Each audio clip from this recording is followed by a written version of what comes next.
Hello students, welcome to my channel study with दीदी।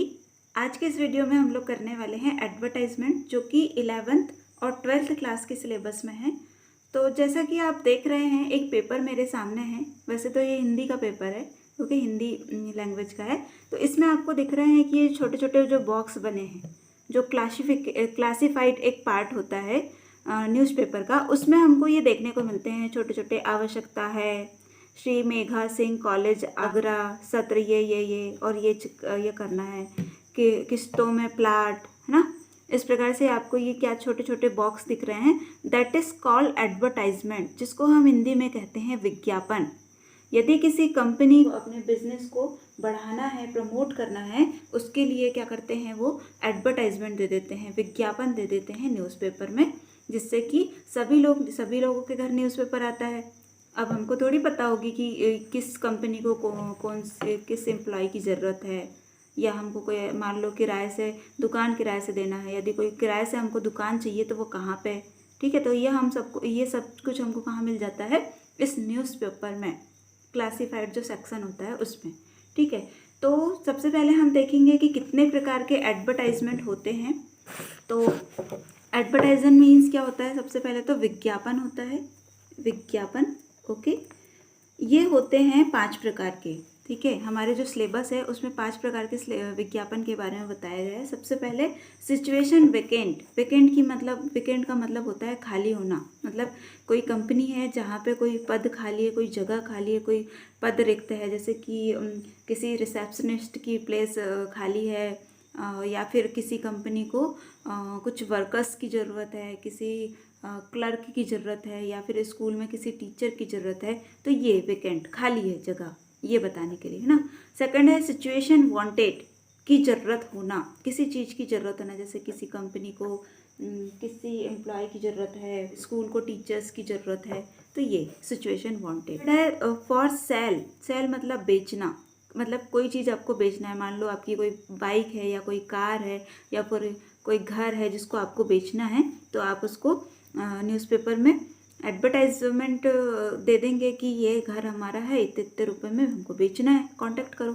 To late, late मतलब किराए से देना, मतलब आपको कोई आपकी दुकान है उसको किराए से देना है, कोई घर है जो कि आपको किराए से देना है, ठीक है। या फिर आपकी बाइक है, वो आपका कोई व्हीकल है जो आपको किराए से देना है, या बहुत ही बड़ा सा व्हीकल है जैसे कि ट्रक व्रक होते हैं ना, तो वो आपको किराए से है। लॉस्ट एंड फाउंड, ये हमने नोटिस में भी पढ़ा था, ठीक है।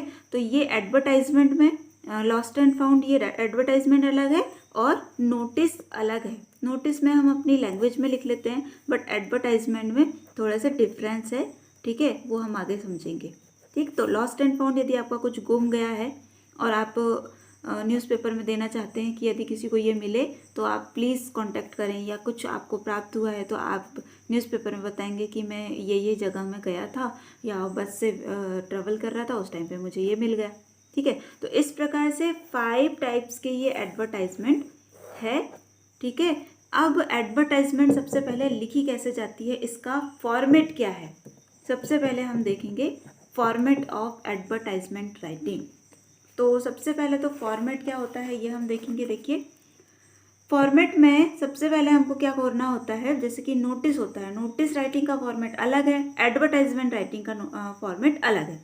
इसमें क्या करना होता है, title in top and in centre and in capital letter, जो भी आपके 5 टाइटल्स हैं, ठीक है, ये टाइटल होते हैं 5 टाइटल्स। आप क्वेश्चन पढ़ेंगे, देखेंगे कि क्वेश्चन में किस सिचुएशन के बारे में बात हो रही है। सिचुएशन विकेंट है, सिचुएशन वांटेड है, फॉर सेल है, टू लेट है, लॉस्ट एंड फाउंड।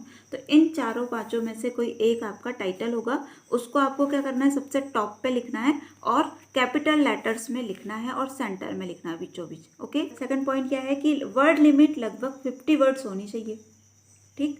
50 वर्ड से ज़्यादा कि हमको एडवर्टाइजमेंट नहीं लिखना है। थर्ड पॉइंट क्या है, नॉट राइट फुल सेंटेंस, जैसे कि हम नोटिस में लिखते थे कि all the students here bye informed that, एक सेंटेंस बना करके लिखते थे, वैसा हम एडवर्टाइजमेंट में नहीं लिखेंगे, ठीक है। सेंटेंस फुल नहीं लिखना है, हमको मेन पॉइंट ही लिखना है। अभी हम एक एग्जाम्पल के थ्रू इसको समझेंगे। फिर ड्रॉ अ बॉक्स, जो एडवर्टाइजमेंट है उसको हमको एक बॉक्स के अंदर रख लेना है, ठीक है। और बॉक्स तो बनाना है बट इसको डिज़ाइन नहीं करना है, मतलब नो ब्लॉग्स और design are allowed in classified advertisement. किसी प्रकार की कोई डिज़ाइन विज़ाइन नहीं बनाना, आपको सिर्फ एक बॉक्स बना देना है। ओके, देन क्या है, don't give your personal detail. Last में क्या होता है, हम लोग हमारा कॉन्टैक्ट नंबर देते हैं या क्वेश्चन में लिखा रहता है कि आप ये हैं और आप इसलिए एडवर्टाइजमेंट दे रहे हैं, तो उसमें यदि कॉन्टैक्ट नंबर नहीं दिया है तो आपको अपना पर्सनल डिटेल नहीं देना है। यदि क्वेश्चन में दिया है तो ठीक, नहीं तो आपको जैसे नाम दिया है तो ठीक है, आप नाम क्वेश्चन से देख के लिख देंगे, बट यदि नाम नहीं है तब भी आप कुछ अलग नाम लिख देंगे, खुद का नाम नहीं लिखेंगे। उसी के साथ साथ कॉन्टैक्ट नंबर जो है, ईमेल आईडी जो भी आप देंगे तो आपकी खुद की पर्सनल नहीं देंगे। ओके, अब हम सिचुएशन वेकेंट का एक एग्जांपल देखते हुए इसको सॉल्व करते हैं कि कैसे हमको इसको करना है।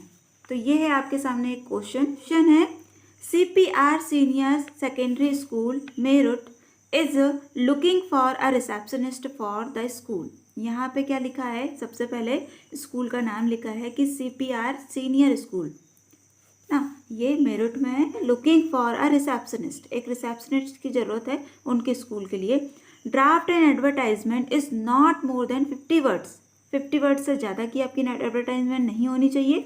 To be published in classified column of Hindustan Times. Hindustan Times जो न्यूज़पेपर है उसमें आपको क्लासिफाइड कॉलम में इसको पब्लिश करना है। You are principal of the school, आप स्कूल के क्या है, प्रिंसिपल है। ठीक, तो कुछ इन्फॉर्मेशन हमको लिखी हुई है यहाँ पे। सबसे पहले तो स्कूल का नाम लिखा हुआ है। फॉर्मेट में देखा है कि फॉर्मेट में सबसे पहले हमको क्या करना है, टॉपिक लिखना है, टाइटल लिखना है। तो टाइटल को हमको फ्रंट में लिखना है, सेंटर में लिखना है और कैपिटल लेटर में लिखना है। जैसा कि यहाँ पे हमने लिखा है सिचुएशन वेकेंट, लिख दिया।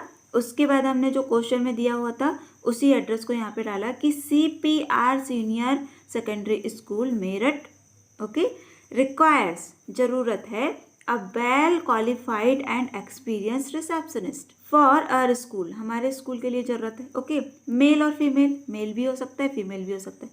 यदि क्वेश्चन में लिखा रहता, प्रेफरेंस दिया जाता मेल को तो मेल लिखते हम, प्रेफरेंस यदि फीमेल को दिया जाता तो हम फीमेल को लिख देते, बट यहाँ ऐसा कुछ नहीं लिखा था तो हमने मेल फीमेल दोनों लिख दिया। उसके बाद मिनिमम 2 ईयर एक्सपीरियंस, लगभग 2 साल का एक्सपीरियंस होना चाहिए।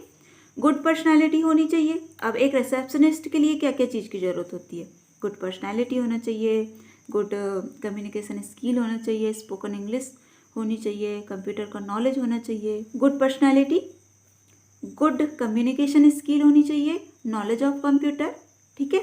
अब यदि मान लो यहाँ पे और कोई क्वेश्चन आ जाता है कि टीचर की ज़रूरत है, क्वेश्चन में लिखा रहता है कि CPR सीनियर सेकेंडरी स्कूल को रिसेप्शनिस्ट की जगह किसकी ज़रूरत है, टीचर की ज़रूरत है, तो हम यहाँ पे क्या लिख देते, यही लिख देते, स्कूल का नाम लिखते, requires a well qualified and experience. Receptionist की जगह क्या लिख देते, टीचर लिख देते। ओके, मेल और फीमेल ये भी लिख देते। मिनिमम 2 ईयर या 3 ईयर जितना भी क्वेश्चन में दिया रहता, नहीं दिया है तो मन से लिख दिया। अब टीचर की क्या क्या क्वालिफिकेशन या टीचर की क्या क्या क्वालिटी होनी चाहिए वो सब हम यहाँ पे लिख देंगे। गुड पर्सनालिटी तो टीचर की भी होनी चाहिए, गुड कम्युनिकेशन स्किल होना चाहिए, नॉलेज ऑफ हिज सब्जेक्ट होना चाहिए। ओके, इस प्रकार से, और वेल क्वालिफिकेशन होना चाहिए, जो भी क्वालिफिकेशन होना चाहिए एक टीचर के लिए, B.Ed होना चाहिए या जो भी सब्जेक्ट है उसमें BA होना चाहिए या BSc होना चाहिए, MSc होना चाहिए, MA होना चाहिए, इस प्रकार का क्वालिफिकेशन हम यहाँ पे लिख देंगे। एज बिलो 35, ठीक, ये क्वेश्चन में नहीं दिया था बट हमने मन से लिखा कि लगभग 35 ईयर की एज होनी चाहिए थी। क्वेश्चन में कुछ और लिखा है एज, तो हम उसको देख के लिख देंगे। सैलरी नेगोटिएबल, मतलब सैलरी क्या होगा, आपको देख करके या कैंडिडेट के हिसाब से दी जाएगी। यहाँ पे नहीं बताया गया है कि सैलरी कितनी मिलनी है। अप्लाई विद इन 7 डेज, कब तक आपको अप्लाई करना है, 7 डेज तक। अब ऐसा क्यों लिखा जाता है, यहाँ पे क्वेश्चन में तो नहीं लिखा बट ऐसा क्यों लिखते हैं हम लोग यहाँ पे। मान लो कि आज हमने न्यूज़पेपर नहीं देखा या 1 महीने बाद हम न्यूज़पेपर देख रहे हैं और उसमें हमने देखा इस सिचुएशन वीकेंड का कुछ एडवर्टाइजमेंट आया और हम तुरंत ही अप्लाई कर रहे हैं, ठीक है, ऐसा नहीं करना है। तो हमको क्या बता देना है, एक टाइम लिमिट बताना है कि लगभग जिस दिन ये एडवर्टाइजमेंट पब्लिश हो रही है उसके लगभग 7 डे तक, आप 7 डे के अंदर आपको अप्लाई करना है विथ डिटेल्ड बायोडाटा, पूरा बायोडाटा के साथ में आपका, ठीक है। अप्लाई प्रिंसिपल कॉन्टैक्ट नंबर, अब आप यहाँ पे क्वेश्चन में लिखा हुआ था कि you are the principal of the school, तो हमने यहाँ पे लिख दिया। ठीक है, आपका नेम दिया रहता तो नेम लिख देते, यहाँ नेम नहीं लिखा था, प्रिंसिपल लिखा था। कॉन्टैक्ट नंबर, देखो कॉन्टैक्ट नंबर मैंने कैसे लिखा है 9407, फिर क्रॉस क्रॉस क्रॉस, या फिर पहले क्रॉस कर दे लास्ट में 4 नंबर कुछ भी लिख दें, या फिर आप पूरे क्रॉस कर सकते हैं। ओके, बट अपनी पर्सनल डिटेल यहाँ पे हमको नहीं देना है। इस प्रकार से ये है सिचुएशन वीकेंड की एडवर्टाइजमेंट। यदि सिचुएशन वीकेंड की और कोई दूसरे टॉपिक से आती है कि आपको इंग्लिश टीचर की ज़रूरत है, या इंग्लिश ट्यूटर की ज़रूरत है, टेलीफोन ऑपरेटर की ज़रूरत है, या हॉकी कोच की ज़रूरत है, किसी भी उसकी ज़रूरत हो सकती है, तो हम यहाँ पे बस रिसेप्शनिस्ट की जगह उसको चेंज कर देंगे। और जो भी जिसकी भी ज़रूरत है उसका क्वालिफ़िकेशन क्या होना चाहिए और उसकी क्या क्या क्वालिटीज़ होना चाहिए वो हम यहाँ पे लिख देंगे। और वैसे बेसिकली कंप्यूटर का नॉलेज तो होनी चाहिए, कम्युनिकेशन स्किल तो होनी चाहिए सभी में, तो हम ये सब लिख सकते हैं। आपको सिचुएशन वीकेंड का एडवर्टाइजमेंट अब यदि कोई क्वेश्चन आता है तो आपसे बन जाएगा, आप इसी फॉर्मेट का यूज़ करके उसको कर सकते हैं। आई थिंक आपको समझ में आएगा। यदि अच्छा लगा हो तो please like and subscribe my channel. Thank you for watching my video.